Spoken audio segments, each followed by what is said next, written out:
رمضانه هل هلاله يا حلاوة النور يا جماله، رمضانه هل هلاله يا حلاوة النور يا جماله، والسعادة هلاح أهلا أهلا رمضان والكن أفراح أهلا. midka tobanaad ee ka mid ah su'aalaha ugu faafitaanka badan ama waxyaabaha qaldan ee laga fahmay islaamka waa dad badan oo muslimiin ah waxay leeyihiin adinka haddaad tihiin muslimiin xayawaanaadka ayaad cunaysaan sidoo kale aad u dhaqmaysaan si wuxuushnimo ah ayaad u dhaqmaysaan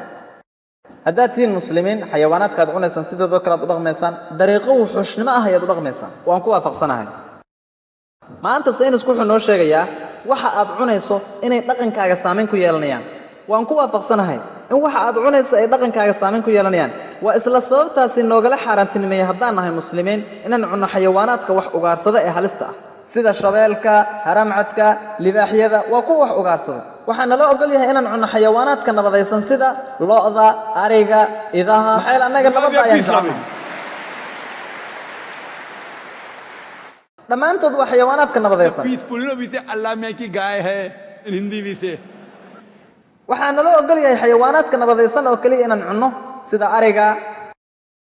qur-aanku wuxuu ku leeyahay suuratul acraaf suuradda 7 aayadda 107 nebigu wuxuu amrayaa wanaagga iyo macruufka wuxuuna ka reebayaa xumaanta iyo munkarka iyo waxyaabaha xaaraanta ah wuxuu u xalaaleynayaa waxyaabaha wanaagsan ee dayibaadka wuxuu ka xaaraantinimeynayaa waxyaabaha xunxun ee xaaraanta ah ee khabiidka ah isla fariintaas allah wuxuu ku soo celinayaa suuratul xashr suuradda 9 aayadda 7 qaata waxa rasuulku idinla yimaado kana hara wuxuu idinka reebo haddaba wax kasto ay xaaraantinimeeyeen allah iyo rasuulkiisa annagu haddaan muslimiin ah waan ka fogaanayna waxaa jiro kale axaadiis badan oo ku jirta bukhari muslim ibnu maaja midaasoo ka sheekeynaysa xaaraantinimada in la cuno xayawaanaadkaani halista ah ee wax ugaarsan waxaa lagu sheegay saxiix muslim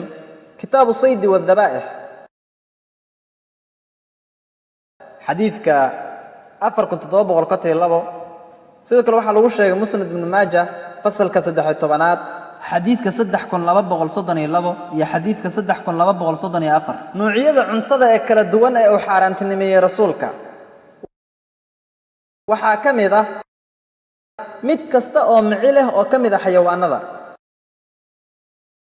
sida libaaxa shabeelka bisadda eyga waraabaha dhurwaaga dhammaantood waa xaaraan iyo kuwa ka mid ah xayawaanada yaryar sida dooliga iyo bakaylayaasha miciyaha leh iyo xamaaratada qaar sida abeesooyinka iyo xaasyada dhammaantood waa xaaraan rasuulku sidoo kale wuu xaaraantinimeeyay shimbir kasta cidiyo wax ku dila leh sida galleyrka gorgorka dukaha guumayska iyo wixii lamida dhammaantood waa xaaraan رمضانه هل هلاله يا حلاوة النور يا جماله،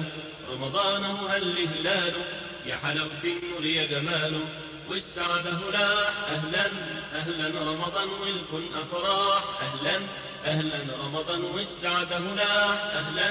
أهلا رمضان والكن أفراح أهلا أهلا رمضان والقلب كمن غنى.